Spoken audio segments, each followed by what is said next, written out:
Hello again, everybody. This is Mr. Everything. I'm coming at you with another Traveler customizable card game video. What we're going to do is we're going to learn the rules. I don't know the rules, and what I'm going to do is I'm going to move the camera. We're going to read the rules together. I'm going to take the cards. We're going to put them on the table. We're going to kind of play through some rounds.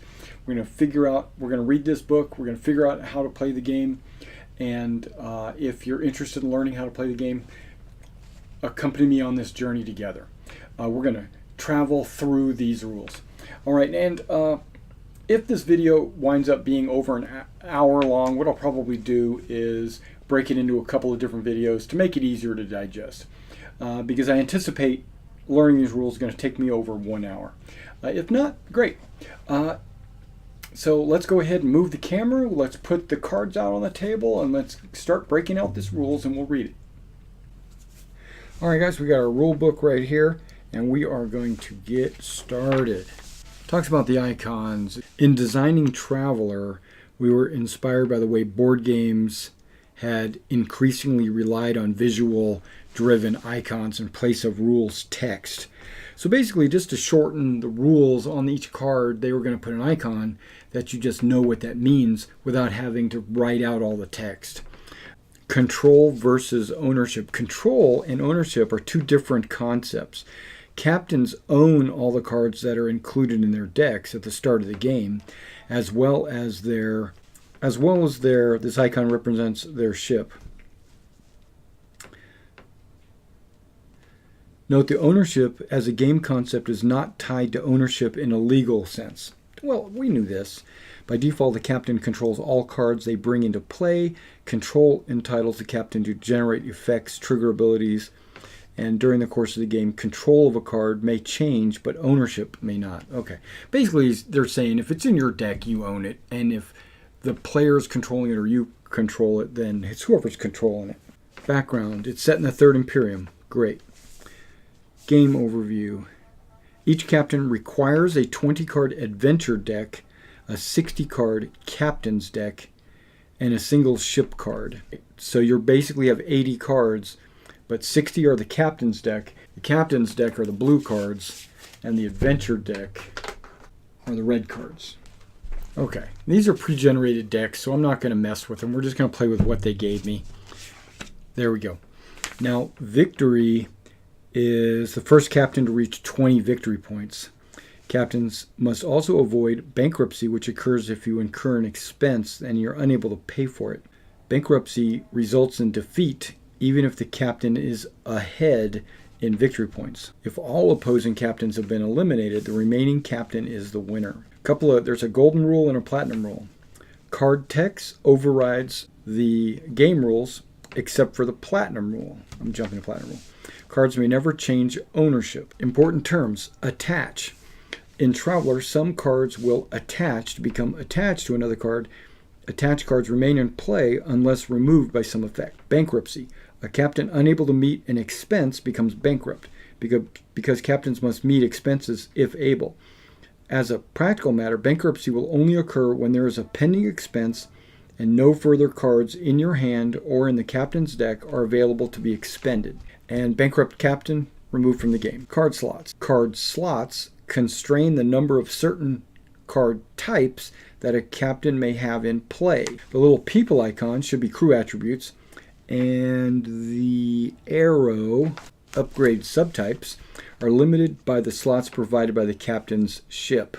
Okay, this says 4 peoples, and then these must be all the upgrade subtypes. Got 1 computer, 1 hardpoint, 1 hull, 2 hull, and 2 internal.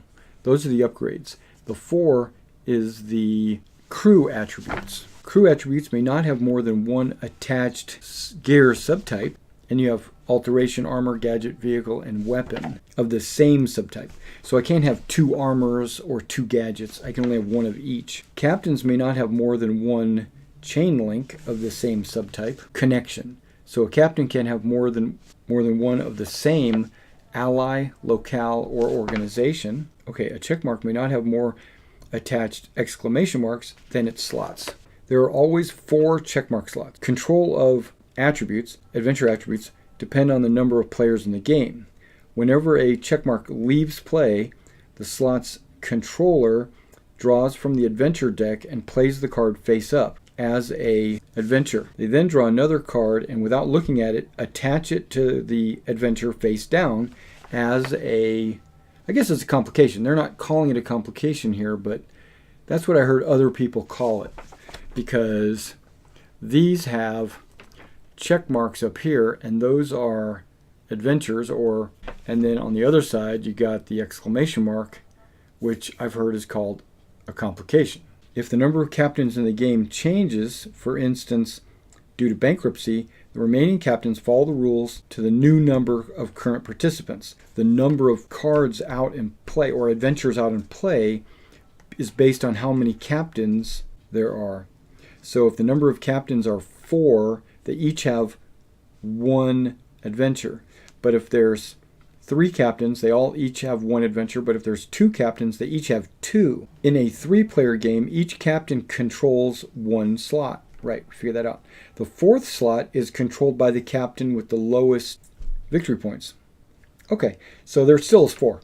If multiple captains have earned the same victory, control passes to the captain with the highest initiative. And the initiative looks like a little clock. And this ship has 3 initiative. If these are tied, determine control randomly. This one also oh wow, this has got 5 initiative. Smaller ship, moves faster. Cost is an important concept. Playing a captain's card requires paying cost in credits. Okay, so on a captain's card, the number at the top here is the cost in credits, which is printed in the upper left-hand corner. Okay, by expending cards for their value, that is their value, this little R down here, cost of 0 credits does not require expenditure of value. If a captain cannot pay all the costs of playing a card, the captain cannot attempt to play it.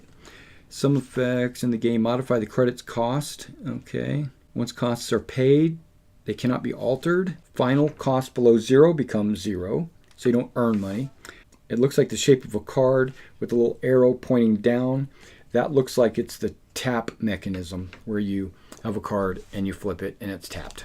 So a cost of tap means tap the card generating the effect, or a cost to jettison means jettison the card generating the effect. So the example here is Tactical Display, which I don't think I have that card. It says Tactical Display provides 2 different abilities, each with their own cost. And I see Resource Phase, 2 lines. If a captain were to discard a ship from their resource pool, they could generate the first ability, because it says token, and then a little flash, first ability. However, if they discarded a ship, they could generate the second ability. It's like if you have 2 tokens, you could do each ability, because you don't have to tap it. +1, or I guess that's attack value or defense value. And then the next one says attack value or defense value. So basically you can do it twice. Check discard deck and discard pile. Each player has their own adventure deck and captain's deck. The adventure cards will only ever be present in adventure decks, and captain cards will only ever be present in captain's deck. Each deck has its own separate discard pile. So far, these are basic concepts. Expense, expend, and expenses value. That is a value. Captains will incur expenses, and expense must be met by expending captain's cards for expense value. Once an expense has been incurred, the captain must attempt to meet it by expending cards from hand or off the top of their captain's deck, in any combination the player desires. Expended cards are moved to the discard pile. Captains may not fail to meet an expense. If they incur an expense that cannot be met, they are bankrupt. Okay, so if I try to play this card, I'm just reading ahead. If I try to play this card, it has a credits of 2. I need to have a card in my hand that has a value of 2, or I could draw a card off of my captain's deck, and hopefully it has a value of 2. If it doesn't, I'll discard him and I'll just keep drawing. Right? There, I just paid for him. Okay, R may not be split between multiple expenses. So if I have a 3R card, I can't buy 3 1 credit things. But multiple cards can be used to buy one thing. Basic concepts, all games do this. Ready and exerted. Okay, so this is ready. This is exerted, like he's tired, he's tapped. They just call it exerted, okay? And then it says, only a ready card may exert, while only an exerted card may ready. Target. Targeting is an act of identifying a specific subject or recipient of an effect. Perfect. Cards. Cards in Traveler are divided into several different types, each with their own attributes and uses. Each player requires one ship, a captain's deck of 60 cards, and an adventure deck of 20 cards. The ship represents both the captain and the vessel. Unlike other cards, a captain's ship may never be removed from play until bankruptcy. A captain's deck is comprised of captain's cards. 6 types of captain's cards are connections, that's the chain, crew, which is the little peoples, gear, which is the backpack, heroic actions, which is like a golden Air Force symbol, events, which is the lightning bolt, and upgrades, which is like a U with an arrow going up. Card types are explained further in detail. Okay, now the adventure deck is comprised of adventure cards, which have dual purpose. They have a contract, which is a check, and a complication, which is the asterisk. See, they should have said this before the other part. It would have been so much easier. Checks are opportunities to gain victory. Complications attack to contracts and impede a captain's ability to complete the contract. When an adventure card enters play, it does so only as a contract or a complication. It will retain the type so long as it persists and cannot change between one or the other. When an adventure deck has no cards remaining and an adventure card draw is required, shuffle the adventure discard pile and reform a new adventure deck. However, when a captain's deck has no cards, do not shuffle its discard pile and reform the captain's deck. Basically, you're about to go bankrupt. You basically went through all your cards. Tokens and counters. A token in play element and specific effects that do not depend on other cards, ability, or effect. Common examples include resources, infamy, and victory. Cards generate counters. Deck construction. It's a customizable card game, which means players create their decks using the entire universe of available cards. Because when you buy cards, you get the whole thing. Okay. New players will likely stick to the packaged ship decks for their first few games, and it's fine. But once you've got a handle on the rules, you can start to tailor your decks. Initial setup. All right, here we go. Now we're getting into it. To begin a game of Traveler, each captain must place their ship into play. Boom. Shuffle your captain's deck. Then draw a hand of 7 cards. So I draw a hand of 7 cards. Shuffle your adventure deck. Then draw a card from the deck and place it face up as a check. Then draw another card and place it face down without looking at it, attached to the check. In a 2-player game, you would have 2 adventures and 2 complications. Okay, or 2 contracts, 2 complications. Okay, and they're kind of showing this right here. You got the Beowulf, got my complications, and my, it says play it face down. Okay, I did that. And then this would be upgrades to the ship. This would be my crew. This would be my connections. And this would be my decks and their discard piles.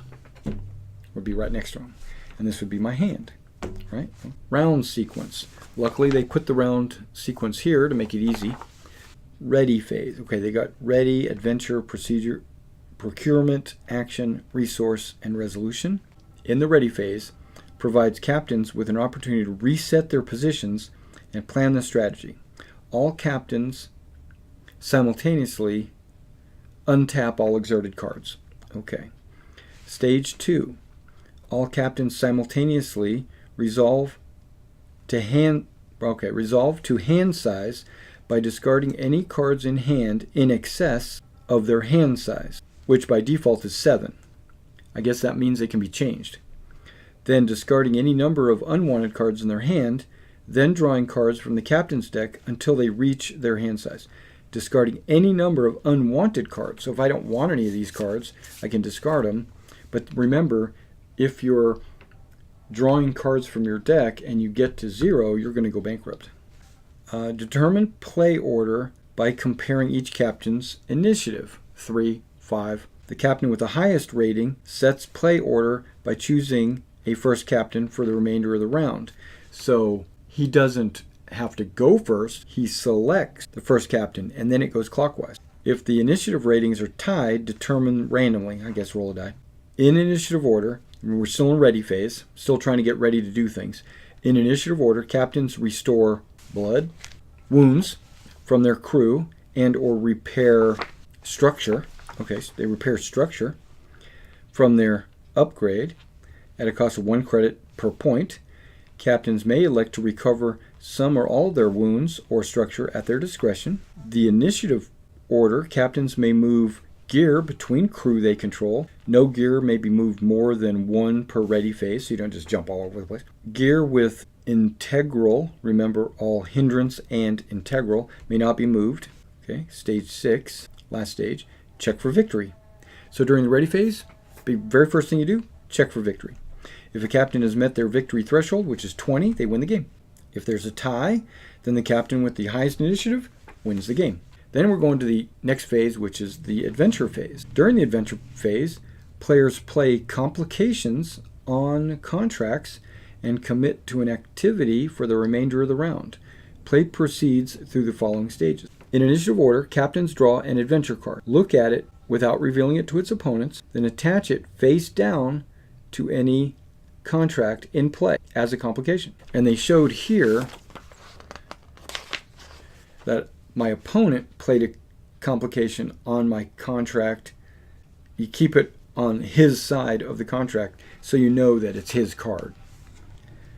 Contracts may not have more attached contracts than permitted by its complication slots. So it doesn't mean that's automatic. Like this has 2, so it can't have more than 2. That has 2. Okay.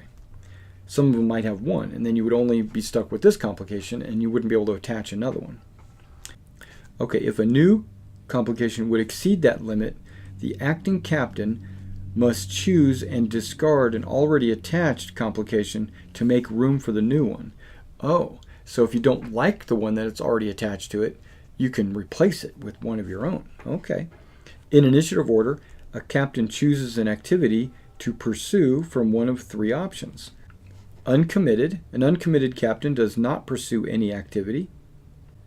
If the captain was committed to a contract at the start of the phase, they may choose this activity but must abandon the contract by paying the check minus. So on a complication, you see check minus 1. Like that one has 1 credit to get rid of it. This one has 0, so that's cool. Oh no, up here, contract 2 and 3. Okay, got it. Okay, they could pursue it. A contract. This activity allows the contract to commit to a contract. Any captain may pursue any contract regardless of contract slot control. So, okay. So I can commit to your contract. A captain committed to a contract may elect to pursue a different contract, which will require abandoning the previous contract by paying the minus check symbol. Captains may also continue pursuing contracts they had previously committed to but had not yet resolved. Anytime a captain elects to pursue a contract, they must cover the distance. The distance is the number in the upper left-hand corner for a cost of 1 credit and a ship. For a cost of 1 credit. Okay, comma.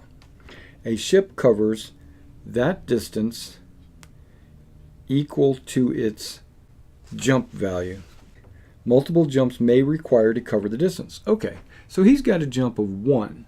If the distance was 2, I'd have to pay it twice. So 2 credits. Got it. But if he had a jump of 2, like the scout, and if that distance was 1 or 2, I could just pay 1 credit. Or I could pursue piracy. Captains may declare as a pirate for a cost of 1 credit. Any captain declaring as a pirate gains a infamy token. Captains may engage in piracy even if currently committed to a contract, but they must abandon the contract by paying the minus X, minus check. Okay, so you're really only doing one thing at a time. Stage 3, check for victory. Okay, so at the end of the phase, check for victory. At the end of this phase, check for victory. Procurement phase. In the procurement phase, captains have the opportunity to hire crew, equipment, forge connections, and install upgrades. Stage 1. In initiative order, captains put contracts, crew, equipment, and upgrades into play from their hand, paying the card's cost. When procuring cards during this phase, captains must pay an additional 1 credit for each infamy token they possess. Okay, so basically it makes it harder for you to buy it because nobody wants to sell you anything. Contacts and crew are placed directly into play. Boom. Upgrades are attached to the procuring captain's ship. Gear is attached to a controlled crew member.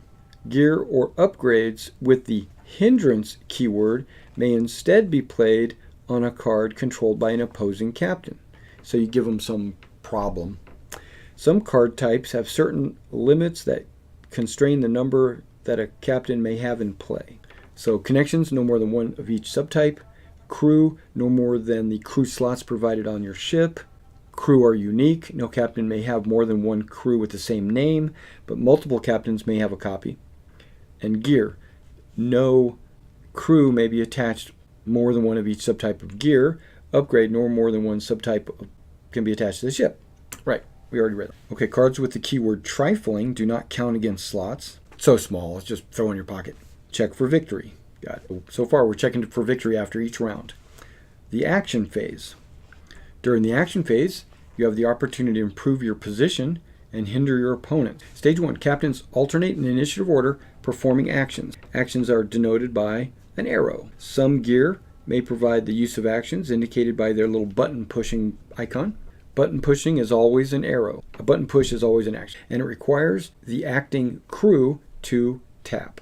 Exert. Heroic actions or heroic abilities are a special kind of action available to crew with the requisite skill. When declaring crew is performing a heroic, the controlling captain must choose whether the acting crew is taking the trained or the expert. A trained crew may only select the trained action. An expert crew may perform either but not both. The expert level of some heroic actions may say as above, with or without additional text. As above indicates that the trained level text is applied. Captains may play cards, use non-action abilities, or generate effects even if they have not the current active captain. Captains may play cards, use non-action abilities, or generate effects even if they are not the current active captain. However, no card or ability may be played during a action unless the card or ability has react. Reaction looks kind of like a card going around in a circle and it's got arrows. The active captain may pass. So because it's going around the table, right? Okay. Check for victory. The example of this card is an aggravated assault. It's a heroic action. It's got 2 abilities. One's got a hole and one, they look very similar. One's a hex and one's a circle. Okay, well this card has 2 combat abilities. One's in a hex and one's in a circle. I'm assuming that this is untrained and trained or expert. And it says action, tap, inflict 2 wounds on target crew. Or here is action expert, tap, inflict 3 wounds on target crew. That's what I'm getting out of that. Okay, Jack of all trades. They have this in the game. Jack of all is slightly different from other skills. It does not have the token of its own. Instead, a crew with Jack of all trades, a little spade, at their train level may collect any number of train skill tokens except psionic. Additionally, a crew with Jack of all trades may not select a token corresponding to another train skill that a crew possesses. A crew with Jack of all trades at the exert level may collect any 2 trained skill tokens. Resource phase contains, captains generate tokens for use in resolving contracts and complications. In initiative order, captains collect all resource tokens to which they are entitled. There are 2 kinds of resource tokens, capabilities and skills. A captain's ship generates 1 capability token for each capability icon it possesses. That would be these 2 in the upper right-hand corner. Each crew controlled by the captain generate 1 skill token for each skill he possesses. I guess that would be up there. Skills come in 2 levels, trained and expert. So I think trained is the hex, expert is the circle. Resource tokens from the captain's ship and crew are generated automatically and are collected in the captain's resource pool without any further act by the captain. You not remember to physically gather the tokens. The captain may voluntarily reject any token, but must do so explicitly. If an effect requires a captain to pay the cost to resolve an effect to collect a token, the captain must explicitly elect to pay the cost. Check for victory. Resolution phase. Some cards may be played as actions during the resolution phase. The captain may play the action instead of conducting piracy or resolving a complication. Note, however, that a captain who plays an action may resolve a complication or conduct piracy when they next become the acting captain. Because uncommitted captains may not resolve complications or conduct piracy, as a practical matter, their only available selections as an active captain are either resolution phase action or passing. Okay. All captains simultaneously reveal all face-down complications on a contract they are pursuing. Stage 2. Captains alternate in initiative order, performing one of the following resolution phase actions. A captain pursuing a contract with an attached complication may attempt to resolve the complication. A captain declared as a pirate may resolve a piracy. Captains may pass. Once all captains have passed, the stage ends. If a captain is pursuing a contract and that contract has no attached complications at the time the captain passes, that captain is an eligible captain. If a captain is pursuing a contract, if it does have an attached complication, they're ineligible. Resolution. Captains committed to contracts may attempt to resolve an attached complication by the following procedure. Select an attached complication. We'll just say jump phobia. All complications on pursued contract should already have been revealed, but if for some reason the complication is not revealed, reveal it. Complications are resolved by meeting its requirements. Requirements display a resource token, okay, psionics or whatever that is, medical, okay, either psionics or medical. Requirements displaying a resource token are resolved if the captain can discard the corresponding token from their resource pool.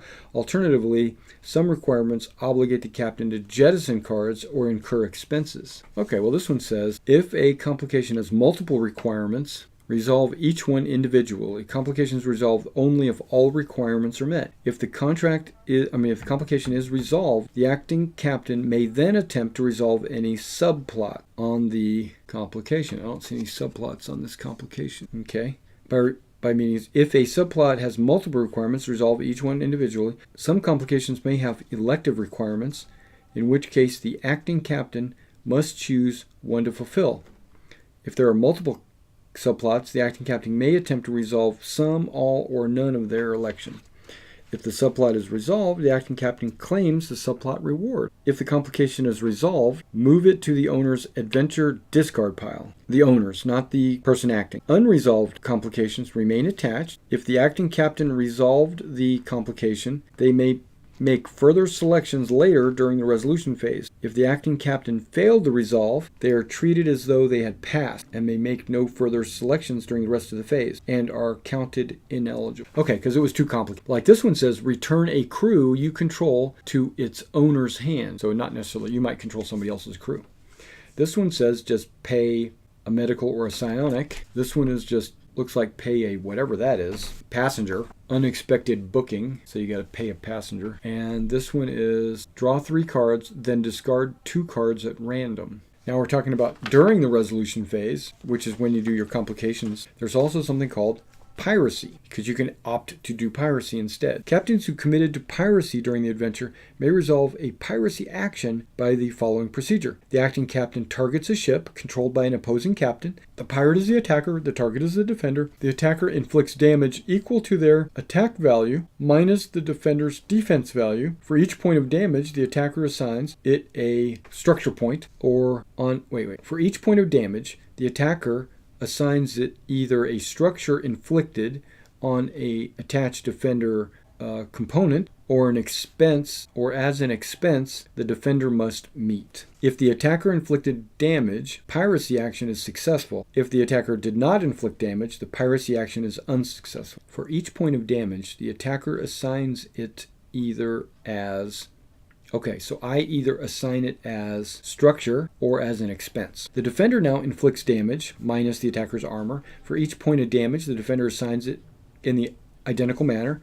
The defender's damage or lack thereof has no impact on whether if it succeeds or not. Pirate becomes committed. Okay, Captain Sakai declared as a pirate during the adventure phase. Now, in the resolution phase, she is the acting captain. Her ship is the Type S Scout. She selects her target as a Morava far trader. Captain Sakai's Type S has a native 1 damage. She also has an attached laser, which adds +1 damage for a total of 2. Finally, she has an RVD overthruster plate and adds +1 damage against ships with lower initiative. Since her S has a higher initiative than the Morava, she qualifies for the damage bonus and brings her total to 3. Captain Tyler's Empress Morava far trader has a native defense of 0, and she has no attached upgrades. However, she plays a reaction glancing shot, which gives him +2 armor. If he controlled a crew, he would have gained +3, but he does not. Linked. Sakai's 3 exceeds Tyler's 2 by 1. She must now allocate that 1 damage either as structure applied to an upgrade or as an expense. Since Taylor lacks upgrades, it must be an expense, so Tyler is obliged to pay 1 credit. Sakai inflicted damage, so her piracy action was successful. This allows her to tap her upgrade Hacker's Chainsaw for 1 victory. Now Tyler inflicts damage equal to his damage, but unfortunately his damage is 0, so no damage is done. Piracy action ends and Sakai becomes uncommitted. Okay, when do you pay that? I guess you pay it immediately. Pay the damage. We're still in resolution. Okay, passing.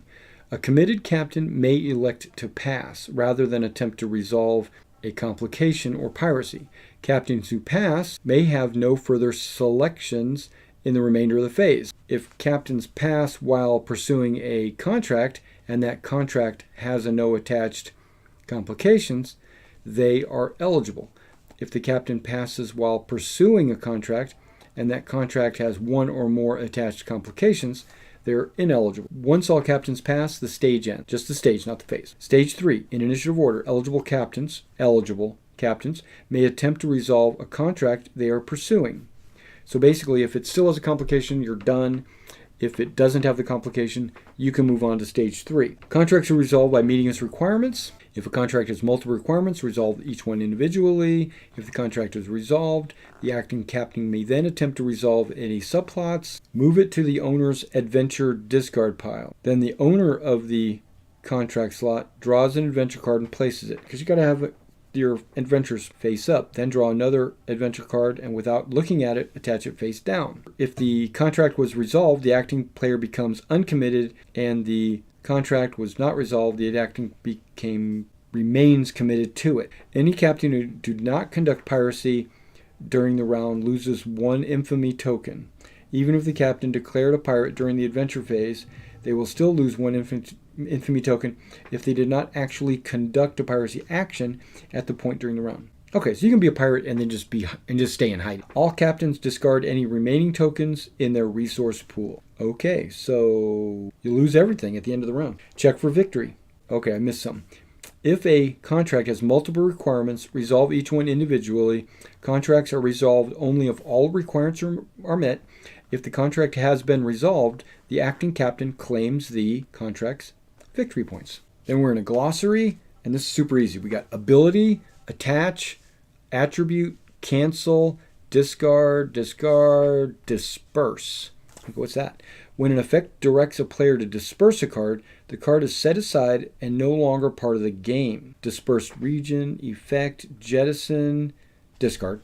Limited, look, modifier, move, native, non-human, permanence. Restore, search, trait, target, transient. Transient cards have a temporary presence in the game area, existing only long enough to resolve any effects they may generate, which is usually a reaction or a heroic action. Timing. Oh my gosh, there's timing. Okay. In customizable card games, timing is the framework that determines the order in which events occur. Traveler uses the LIFO system. Last in, first out. It's kind of like my Pathfinder motto, right? It was first in, last out. This is just the opposite. Last in, first out. Effects are resolved in order in which they are played. Can sound counterintuitive, but as a mechanic, it allows players the opportunity to respond to changing circumstances. The queue. Whenever a card is played or an effect generated, it enters a queue. The queue is cleared by resolving events in reverse order. So I play a card, you play a card to counter it, I play a card to counter that, and you resolve them backwards. Persistent effects. The effect is persistent if it's generated by a permanent card from abilities that do not have a cost. Such effects are always active, unless such an unmet condition. Persistent effects do not enter the queue. Priority, phase research. Some effects may have certain limitations, like it says resource phase. Timing indicator. Okay, text or icons preceding a dash in a card's text determines its timing.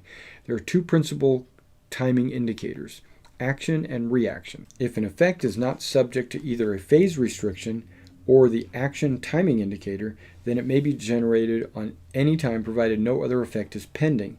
Only effects with reaction timing may be played while another effect is in the queue. Keywords, we're flying through this. So there's like armor penetration, cache, concealed, countermeasure, hardened ignores criticals, critical X for each point of critical possessed by a damage source, reduce the effectiveness of hardened, okay.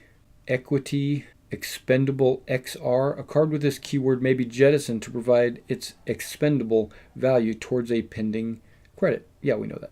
Hindrance, humanity, infamous, integral, may not be moved except out of play. Invulnerable. If a card is invulnerable to an effect, that effect may not target it, cancel or modify, attach, change, inflict wounds or structure, or change its attribute. Okay. Mechanical. Okay, if it's a mechanical crew, it may not have health restored by crew abilities unless it specifically says it restores health to a mechanical crew. Reflect, an armor source, armor penetration from a laser. Resilient, they restored missing health during stage 4 of the ready phase at no cost. Trifling, do not count against the limit, restricting the number of cards a captain can have in play. Do not take up slot. Card anatomy.